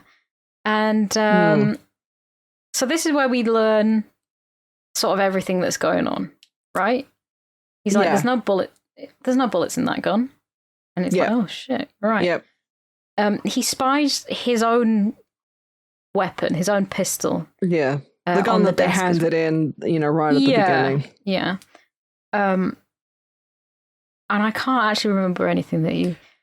Well, so it was just the whole thing of, like, he's telling him everything is made up, right? Yeah. Like, it's all made up. Your name is a goddamn anagram all of the name of this, the Teddy, whatever, the Ladens, whatever his name Andrew is. Ladis and Teddy's Andrew Ladis. Dr. Sheehan is Chuck. It's his psychiatrist was playing the part of his Marshall friend. Yep. He's there. Mark Ruffalo is looking very handsome in this bit. Oh, yes, very dapper. He looks lovely. I'm not really a Mark Ruffalo fan, but like he looked very, very nice. He did look nice in this scene. Yeah. Yeah, lovely. Yeah. But it's like Teddy has got the shakes really bad. He's still hallucinating. He's like, "How are the hallucinations?" And he's like, "They're fine." I'm doing great, Doc. Fucking profusely sweating, Yeah, he's shaking. Never felt better, Doc. Doc, I feel great. I would like to leave. And he's like, he's got this fucking whiteboard. He's like, look, it's an anagram, and it's all your own guilt because your wife, you murdered your manic depressive wife after she drowned your 3 children. He's like, I didn't have any kids. I didn't have any kids. Yeah. He still believes that he didn't actually have any children. Rachel Salando never existed. Yeah. Teddy has not been drugged. Without he him has knowing. been. He's not been drugged in that sense. Yeah. He's actually going through withdrawals. It's the medication. And he said the past 24 months, past 2 years. 2 years! 2 years, we've been giving you drugs. And obviously, he's doesn't remember that he's been on this island in this facility, And he's like, what do you mean? You've been drugging me all the way up in Boston? It's like, what are you talking about? You've been here for 2 years. And I'm thinking like, holy shit. So they were drugging him. He's been on this island for so long. He's hallucinating Mark Ruffalo now. Like, he never existed. I like the reveal of, him walking, into the lighthouse, and he's like, listen, mate, hi, boss, I'm your psychiatrist, or whatever. And I'm just like, whoa, it's so cool. It's good. It's very, very... And he's like, we've been doing this for 2 years, and you killed your wife, and you regret. He said you regress every fucking time we have a breakthrough with you. Yeah. So every time they've broken through with him, he eventually regresses. And the whole point, the whole crux of this whole situation is that if they can succeed with him and get him to break through with humane methods, then what we do here actually matters, and it works, and we should continue to try to do it in this way. Yes. Yeah. Rather than the old-fashioned methods of lobotomizing and electroshock therapy and all of this stuff that is now considered barbaric. So I thought, and when he was having the flashes, I thought that the flashes that he was having was all of the electroshock therapy that they'd done on him in the past. Oh, it could be. Yeah. Well, they clearly, obviously with the whole experimentation stuff in mind. Yeah, I mean, yeah. Yeah. So, but obviously we learned that that's just, they never did that kind of stuff with him. So, yeah. But I thought it was that too. Yeah. So they say that all of this has been a very elaborate role play to sort of help him break through on his own. Yeah. To be a better, a better person about it all. Like to get better, and they did it 9 months. 9 months ago they managed, but he regressed again. Yeah. So they even showing him the pictures of his kids, right? Like they do everything. Yeah. They show him the pictures of his dead kids. Yeah. Man. Yeah. And they're doing everything in their power to try to convince him. They're like, look, the anagrams of the names, and look at your kids, look at them. And they give him the gun. The gun's empty. He tries to shoot them, and he does. He shoots him, but he's still standing there.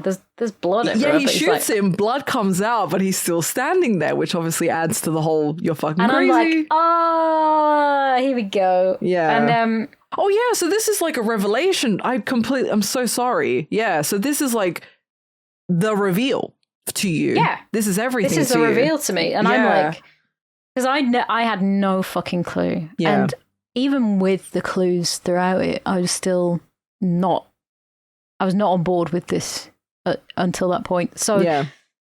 and I was like, but I was still. Yeah, they could be I had gaslighting him, right? I had that doubt in my mind right up until this stage. And even up until the end of the film, I was still wondering Really? whether they were gaslighting him, because they could have made all this up anyway. Well, no, they showed the scene right at the end, right, with his wife. Yeah, they did. Yeah. They did, but so basically, like, he pass out? So he's in and he's in the lighthouse. The little girl's Yep. there. She's dripping wet. She's wearing the dress, a different dress. Again, yeah. So I've noticed that it's the original dress that she drowned in. Right. It's a bright, like, red dress or whatever with like flowers on it. And then the wife is also there, wet. Okay, and she's talking to him, and then it like moves over to the actual sequence of them at this cabin The real house. actual events. He gets in. He's quite happy. He's quite chipper. He's like, honey, I did this fucking shit. Yeah, he goes to grab a drink, but it's like, yeah, he that's what instantly, adults. as soon as he gets in. Yeah, but he's like, yeah, whatever, come in, grab a drink, pour a drink, whatever. Hey, honey, where are you? Looking around for her. She's on the swing outside the back near the lake. And her legs, she's got no socks, tights, shoes on at all. Yeah. And her legs are sort of spread eagle a little bit. And it's like you can tell that something's not right. She's not sitting right anyway. And especially he's like, for baby, like a what's lady wrong? at the time, even though she's in the comfort of her own home, the way she's sitting on that swing and the puddle of water she's not underneath. comfortable. No, Yeah. she looks just very deflated and like not right. And he says, where are the kids? And she says something like the kids are at school or like something. Do you remember like her school? Something like that. Yeah, she said something that they're somewhere, but I can't remember exactly what she said. They don't go to school. And she's like, her school never ends or something. Yeah, because they're in summer or something, right? And they were like at this cabin on a holiday, I think. Yeah. I think, yeah. Because she's manic depressive, and she ends up having. So basically, she did actually burn down their apartment. Dolores, his wife, burned down their apartment, and he moves them out to the lake because even though she's not happy, she's not well, she burned down the apartment. Right. So that's where that idea comes from. Right. And then they go to the lake, and she basically takes the kids and drowns them, and he finds them in the lake. He sees them. Well, he says, "Why are you all wet, baby? Why are you all wet, baby?" Why are you all wet?" And that the line from Ben Kingsley makes sense then, Yeah. And it explains why she's like seen throughout the film as always wet. Wet. They're all like wet quite a lot of the time. And the daughter is like, "Why didn't you save me?" Yeah. And it's like he goes out into the lake, he sees his daughter, and he's trying to resuscitate her. He's trying to save her, and then he sees his sons, and it's like, I think his daughter was his favorite child, so that's why he kept seeing her. Yeah. And he gets them all out, and he lays them out on the grass, and the wife is like, "Don't worry, we can get them all dry, we can get them dressed up, have a nice dinner. Tomorrow we can take them for a picnic." And it's like, oh, she's fucking lost it. And he knows she's lost it. He knows that his wife is... Yeah, he puts them out on the grass. He like lines them up, puts them out on the grass, and she's like talking, and he's like, "I think you should really stop fucking talking." Yeah, right now. if you've ever loved me, you need to stop talking. And he's rubbing his daughter's... He takes her shoes off, holding her foot. And it's like really sad. And she's like... She's basically begging to be killed as well. Is she? Yeah. she's like saying something like put me out of my misery or something. Oh, I didn't clock on to that. I think there was something. Because I remember her saying like, yeah, we'll get them dried up and, you know, blah, blah, blah. They'll be like our living dolls, she said. Yeah. Anyway, he shoots her and he's really sad. Because of course. Tragic, man. But I think she tried to kill herself in the past. Is that what you said? She had done. Yeah. But it's like she was now like basically saying that she was done. Yeah. So that's basically how he ended up at this particular place. Yeah. Fair enough, honestly. Yeah, and this is all a result of his guilt, his migraines and hallucinations and withdrawal symptoms. He created the alternate persona of Edward Daniels, also a marshal who acted violently. And he had these conspiracy theories about the facility, and it was all a role play. Mm-hmm. So you see that Rachel, that this is your last chance anyway, you know. Well, Rachel, we see that is the nurse. Yeah. Yeah. And if you... he basically says, this is, you know, you keep relapsing, and if you relapse again, this, you know, you're going to be lobotomized. Yeah, this is your last chance. And he's like, I'm, you know, Andrew Ladis. I did this. I killed my wife because of this and this. Yeah. Like, and he's basically saying, he's saying everything that they want to hear, and they're really happy with this. They're like, this is fucking great. Yeah, he's come to terms with everything. We've made a breakthrough. But Ben Kingsley did say that, like, we've broken through with you before and you have regressed. So, like, is this for real, or, you know, are we going to have, he playing along? Like, what is all of this? Like, has he actually had this breakthrough or not? Yeah. And because he always has very violent conduct towards other patients, like Noyce, the guy that he attacked in Block C, in Ward C, and the German doctor he sedated with the syringe. He's still a violent person. Yeah. He keeps acting violently. So he's on the hospital grounds with his psychiatrist. Psychiatrist, yeah. And he calls him Chuck, and he says, "We're going to get off this island." And Sheehan looks at Ben Kingsley and just goes, "Nah." Yeah, he shakes his head because it's not worked. Only gone and fucking regressed. And then he says, "Would it be worse to live as a monster or to die as a good man?" Yeah. So he knows what's going to fucking happen. And he stands up and he walks towards the doctors with the fucking lobotomy hell. Stuff. You saying that has just like lit up a light bulb in my brain. Has it? Yes. Because has he actually regressed, or can he just not live with the truth? That's why I was thinking, like, he knows. He absolutely knows.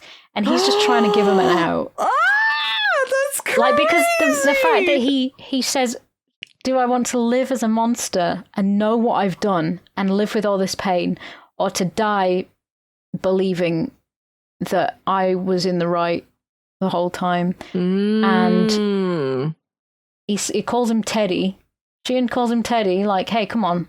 And he just leaves with the orderlies for his operation. He knows they don't have to drag him. They're holding the tools. He's not stupid. You can see them. And he just leaves with them. He's like, go ahead, mate. That gave me the chills, dude, because I never thought of it like that. That's so cool. I love that. Yeah. So it's like, I think in a way that, like, it did work. It totally worked. But he just doesn't want to live with the truth. Well, him saying that, when you said that, just made something like clicked. Yeah. Yeah. Because I always thought, like, why do you say that? That's so weird. Yeah, but also, why is he leaving so peacefully if he knows, if he wants to get off this island? Yeah. Why is he just going with them? Oh my god, that's so... I love films that can do that. That's incredible. I love films. I love film. So smart. It was a really windy, twisty, turny thing that really, even now, is making you think differently. Yeah, I love stuff like that can make you double take and rethink and reassess and discuss like this. Yes. It's so it's so wonderful. I love it. The direction of it, the directing, I didn't enjoy because it felt so cliche. With the flashes, it just felt like somebody. It felt like somebody had seen a lot of films and gone, "Yeah, that's cool. Let's do that." Well, it's Martin Scorsese, and I know. he's like, you know, it's just like, oh, okay, well, that's been done. That's also been done. Did he? Wait, who directed Heat? Is that him, or am I like? I think you're tripping. Oh no, it's Michael Mann. Sorry, I was going to say it's Michael Mann. Yeah. So Scorsese did Goodfellas, Taxi Driver, Irishman, Wolf of Wall Street, Shutter Island, Departed, Raging Bull, Casino. You don't strike me as a Scorsese. Do you know how many of those films I've seen? Let me see. Gotta go. One. Have a look. And it's this one. Yeah, I think you're right. You know, I don't think I've seen any. All right. Let's scroll back. Let's see. Go on. I'm interested now to see if you've watched any of them. He's done a fucking lot. He has, yeah. He's pretty... like 4, 5, 6 a year? Oh no, these producers. If I go director. Just type in Martin Scorsese movies and then it should show you his like whole list. I'm trying to look at him. Remove that. Director. Previous 62. Squarespace. Marty and Francesca make a website. What a fucking dickhead thing is that? What? Squarespace? Sure. Something about a fucking website building. Oh, it must be an advert because he did an advert weirdly with Timothy Chalamet for some perfume or something recently, and I was like, okay, sure. Brilliant. Yeah, so I've seen. Let's see. Raging Bull, Goodfellas, Gangs of New York. I've seen Taxi Driver. Yeah, Taxi Driver, Casino. Taxi Driver's good. I mean, it's like the fucking Joker or whatever. So other than this one, I've seen one. Yeah. I've seen Cape Fear, Aviator, The Departed, Shutter Island, The Irishman, and The Wolf of Wall Street. So I've seen a lot of Scorsese. And I've not seen a lot of Scorsese. He's probably just not your type of, like, you know. He's not my type of man, I guess. He's not my type of director. I don't get it. And that's fine. I don't mind. You know, it's not for everyone, but it felt cliche. I think it might be a little bit like a product of its time. A little bit, maybe. Maybe that's why you feel that way. It just feels a little. What did you feel like the flashbacks with his wife were cliche or what? Like what was the cliche? The use of CGI was shitty. A lot of the scenes, the direction, like when he's in the lake with his kids and he goes, "No!" and he's looking up in the sky and it's an aerial shot of that and the running up the stairs, and none of it in any way felt like it was playing into his psychosis. It was just like, yeah, that'd be quite a good way to direct it, I guess. Like, I don't know, man. It just felt. I felt myself rolling my eyes over Fair and enough. over Fair again. enough. Okay, well, so yeah, let's move on to verdicts, I guess. So you take the first verdict. Well, right. Okay. Story wise, yeah, good. It was decent. There was hidden clues. There was good use of like up and down. It kept you guessing, and it still keeps you guessing. And you're like, it's one of those like, oh, is he really mad, or is it really a conspiracy? So that was great, you know. acting wise, I mean, it's Leonardo DiCaprio. I'm not a huge fan, but the other guys did really well as well. It was fine, but I did find myself a bit annoyed at it. There was bits where it just went on too much. Yeah. So I'm giving it a 4 out of 10. Ooh. God, do you think that's partially because I was in a state of depression and I'm just like, fuck it? I don't know. I mean,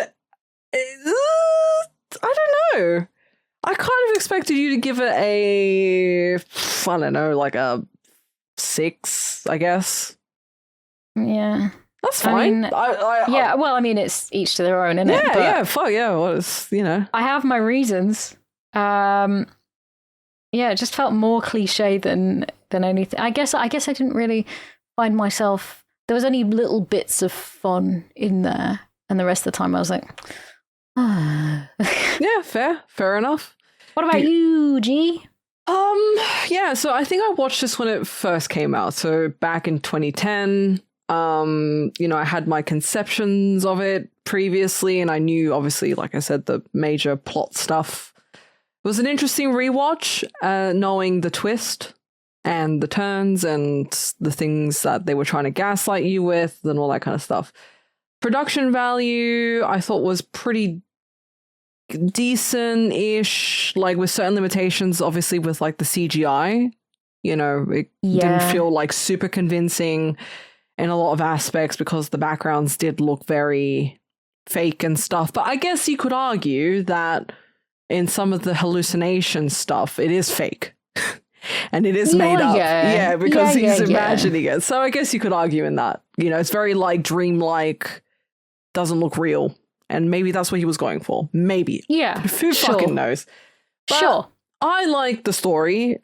I like the acting from a lot of the people in it, all the supporting actors as well, Mark Ruffalo, Ben Kingsley, and the psychiatrist, all the other people. I thought they did a really good job, I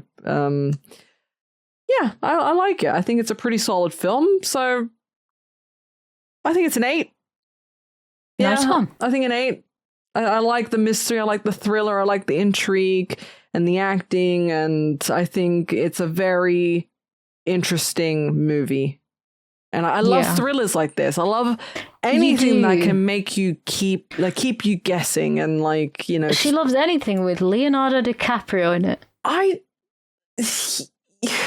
mean, it was kind of interesting watching him back because that he's not a US Marshal. So you just, in reality, that's what actors do, right? They act like people that they're not.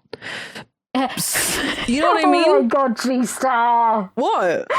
It's just the funniest fucking sentence you could have said. But that's what actors do, right? They act like people that they're not. But I'm gonna fucking post that right now. In reality, that is so good. If you really think about it, because some actors. Right, I know what you're saying. Like, there's method acting. No. So when you've got an actor who's an actor for you that just does such a good fucking job that it doesn't even seem like they're acting. You know what I mean? Let me think. Yeah, I'm trying to think of an actor. I can't even think of an actor. Well, it's just like, you're so fucking immersed in their performance and like the things that they're saying, and you're like, holy shit, this person is like incredible. And you're like drawn in. Fucking Neil Breen. But it's just crazy because it's like, that he used to be a US Marshal, but to see him and everyone around him doing this role playing of him thinking that he's still a US Marshal is just so funny to watch back because he looks schizophrenic because he's not really a fucking US Marshal, which in reality is what all actors are not. They all pretend to be people that they're not. Oh God. That's so good. That's very insightful. Thank you, G. Oh God. All right, let's move on to budget and box office. So, do you know, we haven't had a very good tangent in this one. It's not been a very tangenty episode. We've it's yeah, I don't know. It's kept us locked in. I felt very locked in because it's so like, whoa, what the fuck is going on? And it's so mysterious. And it's just one of those films like keeps you guessing and keeps you discussing and like, oh, this could be this and this could be that. So I love those kinds of films. They're cool. And it's nice to hear people's interpretations of them as well. Yeah, I've enjoyed talking about this one. It's been an interesting one, especially because it's something you've seen and I haven't, and it's like, so you're getting a different perspective each time. Yeah. So, but like we did it differently this time because we usually leave we reveal as we go along. But in this one, I was like, yeah, fuck it, we'll just say like this is what it is. But we still littered throughout, like, you know, the first impression stuff as well. So budget for this was 80 million. Okay. And it made 294 million worldwide, which is insane. That's huge. I'm just skeeting this. Stop. No, she's reporting me on Blue Sky. She's like, that's nice, G, but like... That's nice, G. This is more important. I don't care about budget. I'm doing this for engagement. I'm going to tell the world that you said that actors act like people that they're not. That's what actors do, right? They act like someone they're not. The best quote.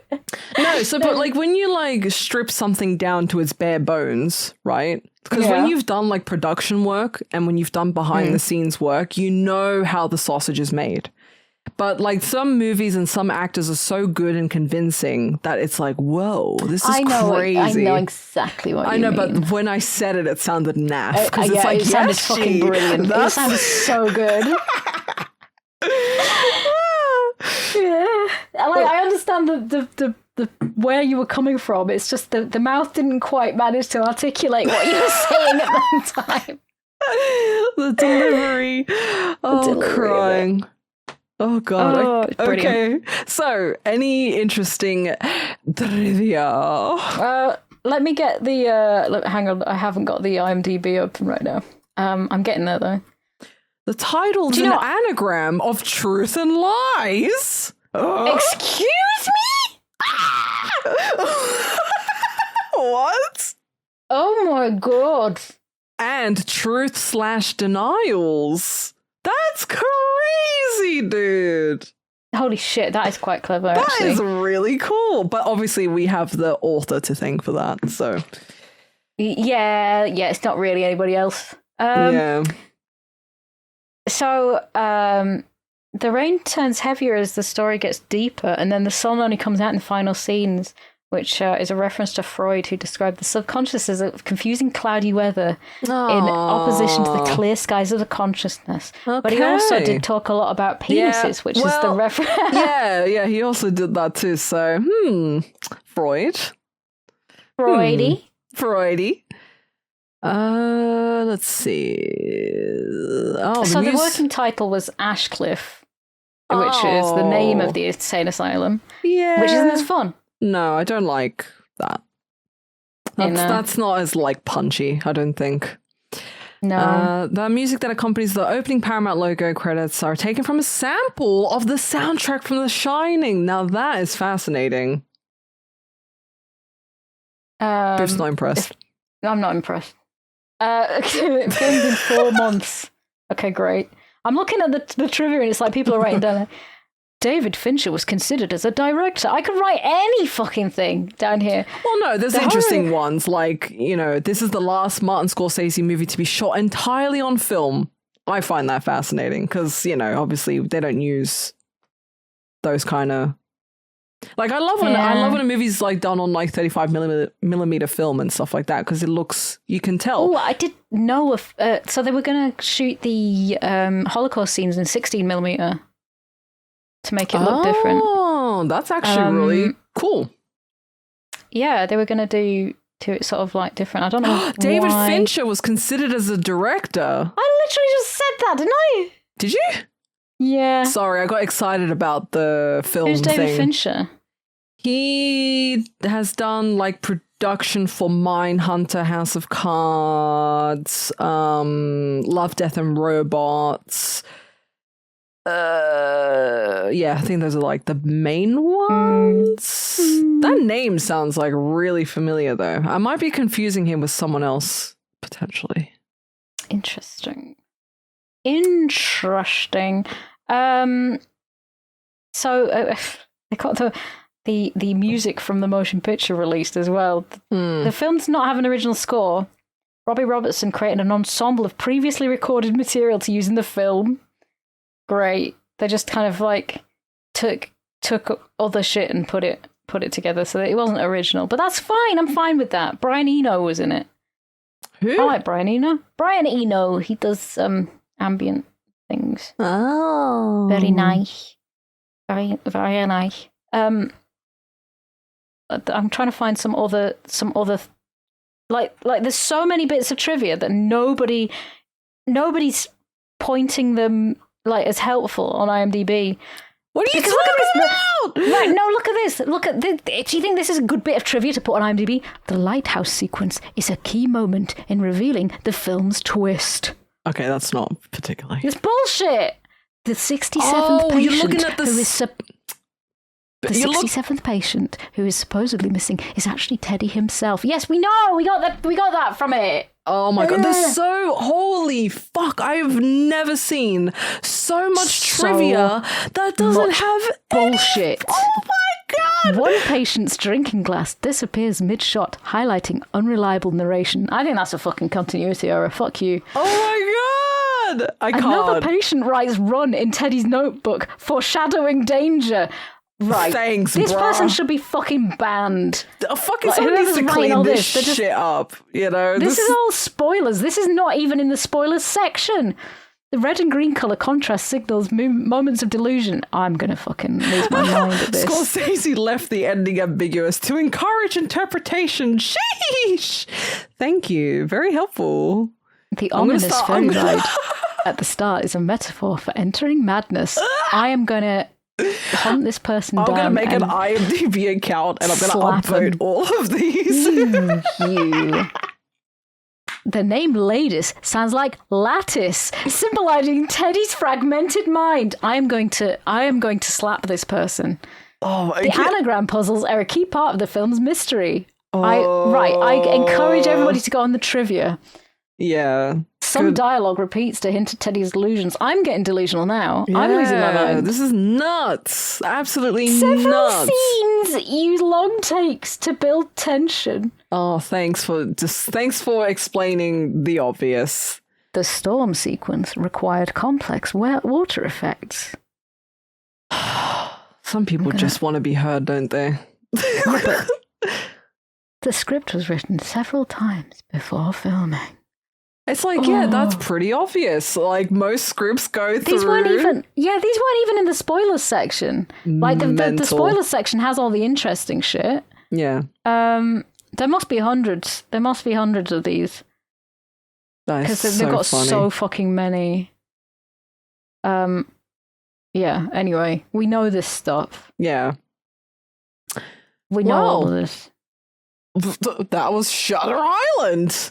Hey, I will actually say, when I was, you know, like when we used to say, oh, would this make a good video game and stuff? This would actually make a decent video game because there was a line when they were entering the Block C, and he said, now, we've got a lot of the patients back in their cells or whatever, but there's still a couple out there, so you need to be careful. All right, off you go. That's like the start of a mission in fucking...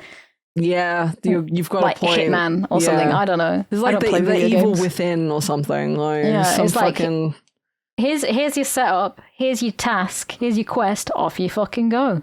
Oh man. So just reminds me of like Silent. I fucking love Silent Hill. Oh, she loves it. She loves Silent Hill. I love crazy people. They're just so fascinating. Is Hugh Jackman, Leonardo DiCaprio, or Al Pacino in Silent Hill? Because otherwise, I'm getting Sean Bean in it. It's got Sean Bean, right? So that's fairly close. Is it an anime? Because these are only things that Is it really depressing? Is it about war? G loves films about murder. She likes thrillers and she likes war. I do. I really do. She loves war. I love war movies. I love movies. No, she just loves war. I'm a warmonger. I'm just a massive warmonger.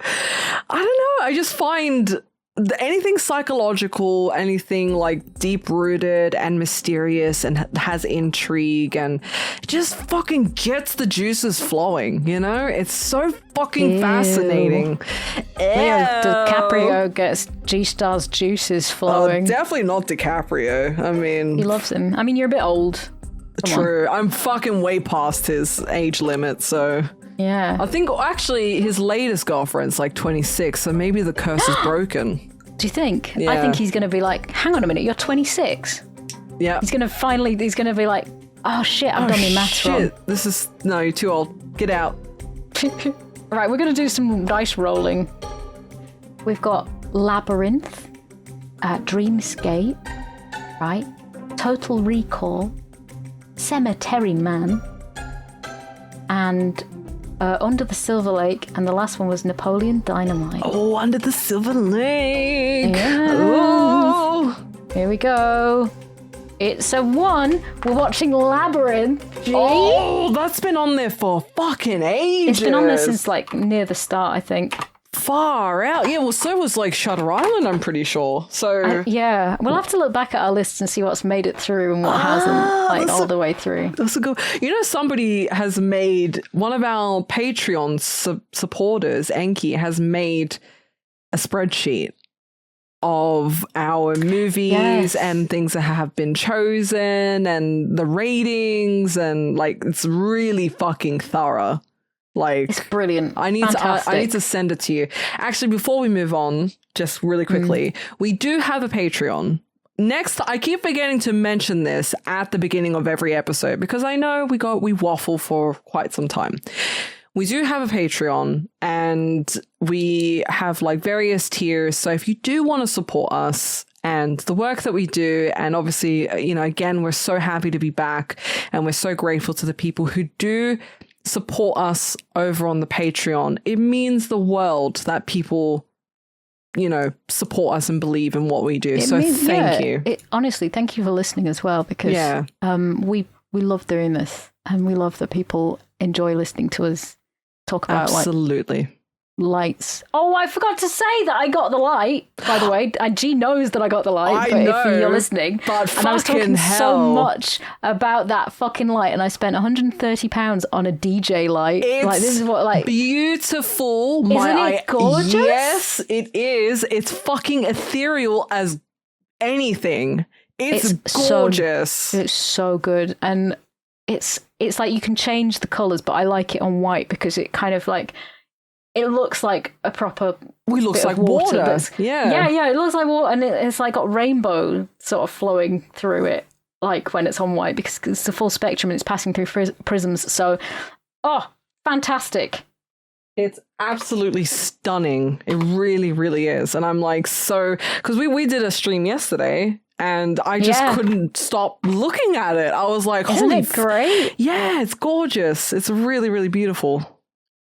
That's what your money goes towards. Well, that's a production money. That's production right there. So yeah, that's production. So you're listening to a podcast in which you can't see the lights that I'm buying, but I'm going to tell you that it's really, really good and it's worth it. Maybe. And also this, I'm actually talking through a new, like an audio. It's like it's not a Go XLR. Yeah, it's not a Go XLR anymore. It's a Roland Bridgecast X. It's got much better effects. Why am I so low? What the fuck? Oh okay, my that's better. God. I'm changing the effects, you see. So look, that sounds like real. You sound like you're in a toilet. You know? I'm in a toilet and it's fucking... It's great. I don't know what... Oh, that's even bigger. So you had the big Go XLR before this then? I don't know what this one is. Oh. You sound like a chipmunk. Just gonna find out. Oh, now I sound like cool. And now we're gonna watch Labyrinth. Why does my accent sound so much funnier? Does sound so much funnier. Holy shit. My You sound like a accent's Brexit geezer. What? I'm Wixie. Oh wait, no, I've gone right. Do you know what? Forget it. We're just gonna go back to Sophie. Anyway, that's brand new. I upgraded from the Goixelar, which is being given to a lovely home. Oh, Uncle Disco. I'm giving it to Uncle Disco. I love Uncle Disco. Oh, Shout out that's to so Uncle Disco. nice. Good friend.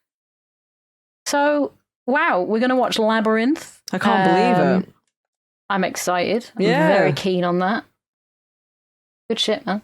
Oh, there's the documents. Thank you. You're welcome. Like, spreadsheet. Wow, that was this episode of YOMP. Thank you so much for listening, and we hope you enjoyed this episode. Again, special shout out to the Patreon subscribers. You obviously get a special shout out at the end of the episode, but like I said, if anyone wants to support us, it is patreon.com/YOMPcast. YOMPcast. But thank you for listening, and we will catch you next time for some Labyrinth. Goodbye. Goodbye. Thank you so much for listening to our episode of YOMP.